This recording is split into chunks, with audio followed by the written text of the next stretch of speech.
Армысыздар, қазақ елі. Күн жарық, күндеріңіз сәтті өтсін. Бүгінгі бейнеде мен құрметті президент сізге және парламент мүшелеріне, тағы коммуникация және байланыс министрлігіне, жер және табиғат ресурстарының министрлігіне осы бейнемді жолдағым келіп тұр. Арал мәселесі толықтай шешілген жоқ. Оның қазіргі кездегі жағдайы мәз емес. Сондықтан менің бұл схемам бойынша егерде істесеңіздер, мүмкін ары қарай оңынан жаңағындай жағдай шығады деп ойлаймын Аралдың. Біріншіден, мынау жаңағындай бізде әр көктемде тасиды ғой. Мына солтүстік және шығыс, кейбір батыс аймақтарда жаңағындай су тасиды, су топан болады, наводнение болады ғой. Нелерден көктемде жаңа қар ерігеннен, қар көп жиналғаннан, жаңағындай мысалы Қарағанды болсын, жаңағындай Шығыс Қазақстанда болсын, солтүстікте мысалға көп жаңағындай обильный осадкілер, немесе жаңағындай весенний таяниялардан, содан наводнениелер көп болады. Соны мысалға мен айтып отқаным, каналдар жасап, арнайы шлюзі бар каналдар, регулируемый жаңағындай,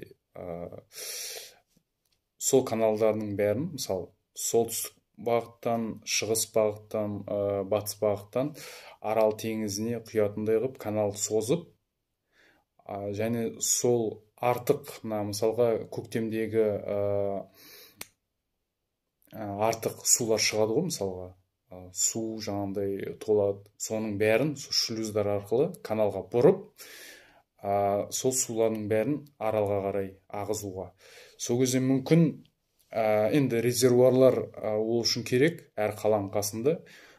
Сол жаңағындай толған судың бәрін резервуарға бірінші ағызып, сол резервуар арқылы шлюзбен бағыттап, сол судың бағдарын, және сол арқылы Аралға қарай ағызу керек деп мен өзім жеке ойым, бұл жоспарым бойынша.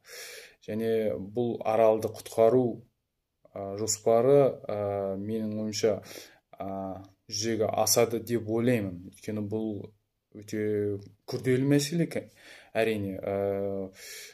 Сондықтан Аралдың мәселесіне қазірден бастап кірісуіңізді сұраймын. Сол жаңа мен айтқандай, әр мысалға су жиналатын, мысалы көктемде су жиналатын, наводнение болатын аймақтардың қасында резервуарларда салып, сол резервуарларға жаңағындай мысалға су толған аймақтардың бәрін суын бағдарын Аралға қарай каналдар арқылы жіберу керек. Соны бір жақты қылсаңыздар, нұр үстінен нұр болатын еді деп мен ойлаймын.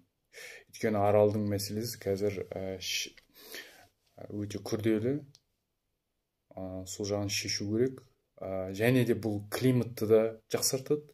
Өйткені Аралда білесіздер, көп құм ұшады, тұзбен бірге басқа да континенттерге жаңағындай сол құмдар зиян келтіріп жатыр. Өзіміздің жаңа жергілікті Қызылорда облысы болсын, Ақтөбе облысы болсын, сол жердегі шөлдерді жаңа көтерілген шаңдар өзіміздің де адамдарға, жергілікті адамдарға ауру, туберкулез жағынан мөлшерін азайтады деп ойлаймын, егер осы мәселені сіздер шешсеңіздер, осы жолмен мен айтқан. Көргендеріңізге рахмет. Келесі кездескенше қош сау болыңыздар.